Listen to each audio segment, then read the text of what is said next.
Is it just me that gets the urge to do a big chop as soon as I trim my hair? There's two phases. First, I trim my hair and I'm like, maybe I should have gone a little bit higher.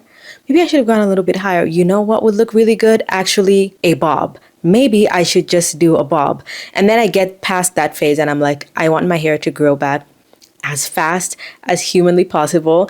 And this is the phase I'm in right now. And I think we're sort of slightly past the middle of the year. So it is the perfect time to hair max. Looks maxing, skin maxing, poop maxing has been going crazy everywhere. So I figured let's try hair maxing. And I'm going to share with you exactly what I'm going to be doing for the next 6 months to hair max. And you should copy and do exactly what I'm doing so we can monitor our progress together. So this video is going to be like a comprehensive video of every single thing that I'm planning to do to hair max. And then I'll turn this into a series and we'll break down every section in small bits so that we know exactly what we are doing and why we are doing it. And before you turn away, this is not like the breaking bones looks maxing. I'm not going to ask you to go to clinics and get PRP and micro needling and all the crazy things. We are just going to go to the most effective and honestly a little bit boring ways to grow your hair to ensure that you get the maximum growth and maximum length retention. So if you don't know me, my name is Angelica, aka Angie B, and I've been growing my hair for years and I've been learning what actually works. And I think I'm in the point now where I'm just growing. I'm just implementing. Things are kind of easy. I know exactly what to do. And we're in a really good growth phase to the point that I skipped my first silk press for the first year in I don't know how many years, simply because I just didn't feel like doing it. So I'm breaking this video down into 3 sections. So if you want to skip around, you can go ahead and do that. The first section will be what we are doing daily. Second section is going to be our weekly habits, and then the third section is going to be our monthly habits, because this, as you can tell by this point, is all based on our habits. So let's start on what we're going to be doing every single day. The first thing I'm going to be doing is oiling my ends. I oil my ends every single night, and it only takes 1 drop of oil. Now, I'm also going to be sharing the products that I will be cycling through because I don't always use the same thing. 1, because I'm a content creator, I have a lot of products and I like to enjoy them. But 2, if a product finishes, I'm going to immediately move on to the next product and the next product. So I figured I'd share every single possible option and link them in the description box below and possibly in the video. But just to make it clear, you don't have to use exactly what I'm using. If you want to, fair and good. But if you want to use something else that works for your hair type, just find the version of whatever I mentioned that works best for your hair. So, hair oiling every single day. I'm going to be using the Mise en Scène, very affordable, very serum-like. I'll also be using the OGX Argan Oil and the Kerastase Elixir Ultime. The next thing I'll be doing, I don't do it every single day, but it's still in the daily category because I do it about every other day. And this is hydrating my ends with something that's more serum-y or more of a moisturizer. So, what I will be using almost every single night is the L'Oreal Midnight Serum, which is sort of a dupe for the Kerastase Overnight Serum. But again, unfortunately, some of my favorite products are kind of expensive, but they last for ages and they are worth the price in my opinion. So if you want drugstore, I'd pick the L'Oreal one. I think you can get it on Amazon or maybe your local beauty supply store. And then if you want to go for the fancy stuff, I would go for the Kerastase Night Serum. I have both of them. I will be using both of them because I have them. If I didn't have both, for every single thing I'm mentioning, if I don't have more than one, I would simply use one. That's why I said you don't have to get a bunch of products. It's just because I have them, so I want to use them. The next thing I will be using every single night, as you can see, I like to use a lot of my products at night. Every single night, I will be applying a scalp serum. Right now, I'm using the Ordinary Scalp Serum, and once that finishes, I'm going to move on to the Kerastase Genesis Serum, and I am extremely excited to try that. And now what's going to pair perfectly with using a scalp serum, in my opinion, makes every single serum better, and the best part is it's free. It's going to be a scalp massage. 5 to 10 minutes of a scalp massage every single night after I use my serum. And now we get into the one thing that I would personally say is unnecessary, but because I am scalp maxing, I am using every single thing that I have that I can use to the max. Low-level laser therapy. If you don't have any problem with hair loss, excess shedding, stunted hair growth, this may be an unnecessary expense. But if you're noticing a stunted hair growth, like your hair is growing slower than it usually does, your hair is getting thinner, I would suggest looking into some kind of low-level laser therapy and make sure that it is researched, because a lot of them, just because it's red light, it doesn't mean it's penetrating deep enough into your scalp or even working effectively, or that the strength of the light is strong enough. So you don't have to use the ones I'm recommending, but maybe do a little research before you buy. The ones I recommend for LED therapy is the Current Body helmet.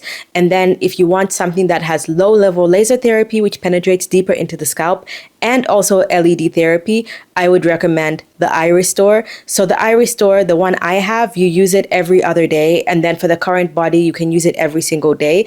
So again, because I have both, I will be using both. On the days where I'm not using my Eye Restore, I will be using the Current Body, and vice versa. Another thing I will be doing every single day is sleeping on a satin pillowcase. I actually have one underneath these pillowcases. If you can see that little black pillow in the corner there, I do sleep on a satin pillowcase every single night. On top of that, I also use a satin bonnet, and I specifically like the one with a flat edge, and make sure that it's not too tight.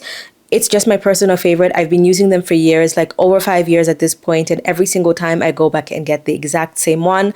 I always forget the name because I only buy like one every single year, and I think it's called Satin Stay On or something like that.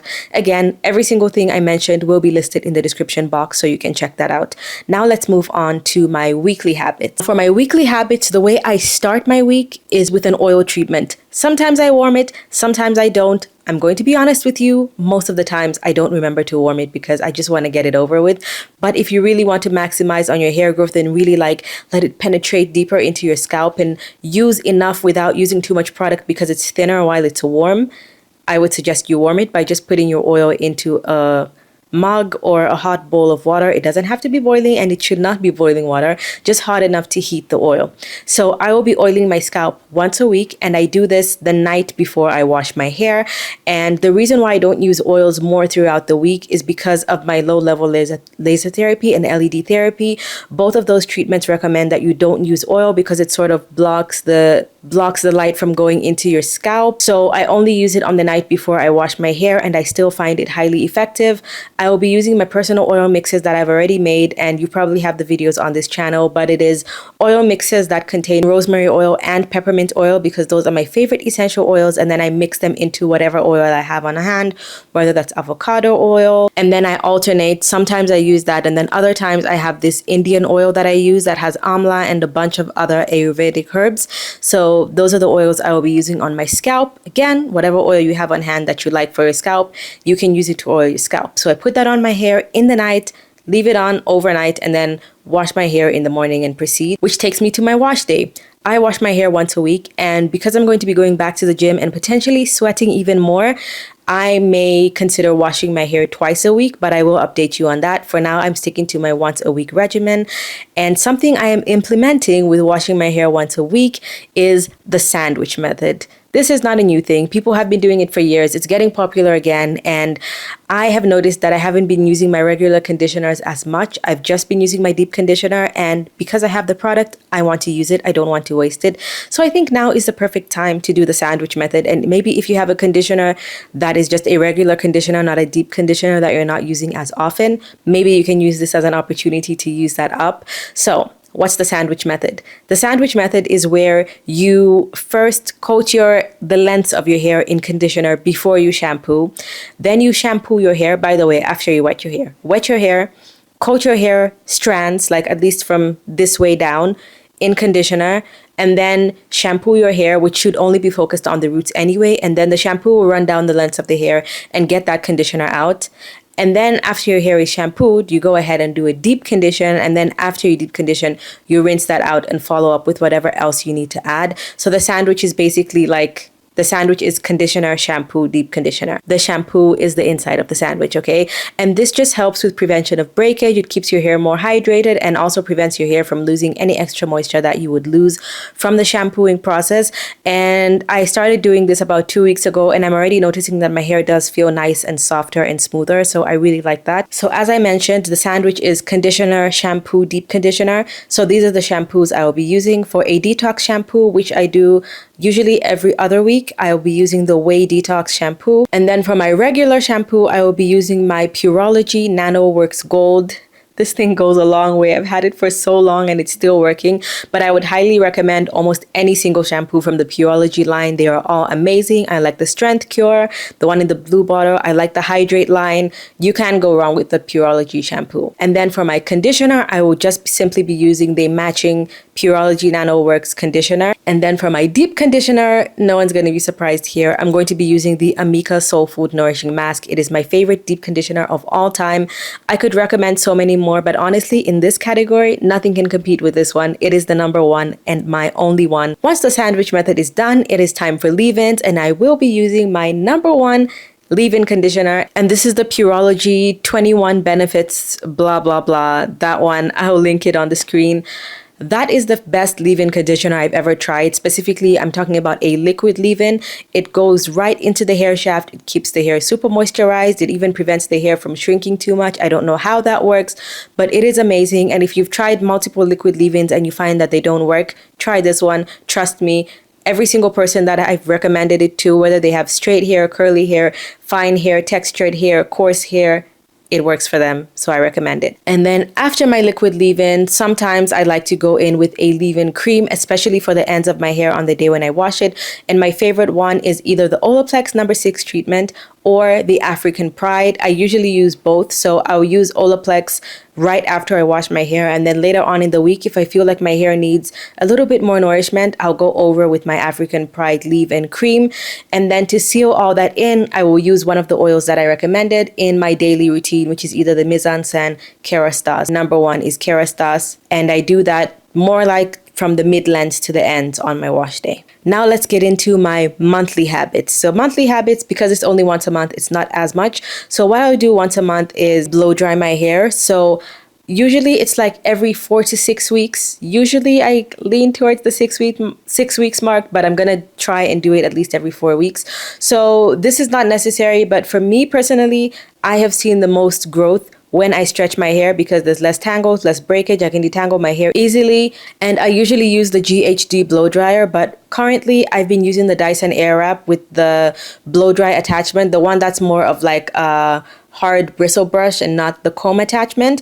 That's what works best for me, and I am absolutely in love. I get the least amount of breakage and really nice straight hydrated hair without getting any heat damage. I haven't gotten any heat damage so far, so I highly recommend giving yourself a nice good blow dry. And since I only do this once a month, essentially I only get to blow dry my hair 10 to 12 times the entire year, and I'm seeing really positive results, so I'm going to continue doing that. The next thing I'll be doing, not every month, but sort of every 3 months, is to give myself a good trim or a little dusting to make sure that as I'm growing hair and retaining length, the hair that I'm retaining is as healthy as possible, because I've actually gone through this cycle multiple times where I'm like, oh my gosh, my hair has grown, it's gone so long, and then I have to cut almost all of it off because most of the hair that's grown is like very split, and if I cut it earlier, I would have had longer, thicker, fuller hair to the ends. So don't be afraid of the trim, just get rid of it, but not every 6 weeks or every 4 weeks, because you may just be cutting off everything that you've grown, so don't do that. After I blow dry my hair, I let my hair rest for like a solid week. So I still do my regular weekly routine that I mentioned before, but my hair will be just in a blow dried state. Sometimes I'll keep it for less than a week, like maybe 4 or 5 days, and then I go into braiding my hair. So I do my hair in mini braids, not tiny braids, but not huge braids, because I feel like when my hair is in smaller braids, I can keep it for longer without it getting frizzy, without getting any tangles, and without getting any damage, but not too small that the manipulation is too much that it causes breakage or damage while I'm braiding or while I'm taking it down. You want to ensure that you take care of your protective style before, during, and after. So I would highly recommend you do a protective style. Again, this is hair maxing. You can enjoy and have fun with your hair and do whatever you want, however long you want. But if you want to retain the maximum amount of hair, I would recommend you do the least amount of manipulation. And usually the best way to do that is some kind of protective style. So just pick one that you know works really well for your hair. Recommended without any added extensions. I've had the braids that I have in my hair right now for about 5 weeks, and as you can see, I'm still having fun because I'm wearing a wig. And then after this, I just cycle back into my weekly habit. So now to understand even deeper into why I'm doing every single one of these things, these are the videos you can expect coming next. So if you're not subscribed, consider subscribing so that you can get more information on all the rest of the videos that are coming in the series. So the videos that are coming are scalp maxing to focus on your scalp care, retention maxing to retain as much hair as possible, because if your hair is growing so much faster, but you're not retaining the length, your hair will still be the same length or even shorter. Moisture maxing, because dry hair is the highest cause of breakage in most cases, including me. Lifestyle maxing, what you eat, how you sleep, your stress levels all contribute to how good or healthy your hair is going to be. Routine maxing, because none of everything that's mentioned is going to work if you don't have a solid routine. And by the end of the year, your hair is going to look the best it has looked possibly ever, because it's going to become so easy to just wake up and do these things on autopilot. You don't have to think about it. You don't have to think, what am I going to do this week? What am I going to do next week? It's just all going to be easy, breezy, beautiful. CoverGirl. Thank you so much for watching. For now, you can watch a video on how I make my hair oils right here if you want to make your own hair oil, and hit my face right there to subscribe if you didn't subscribe when I recommended you to subscribe. Thank you so much for watching, and I'll see you guys in my next one. Bye.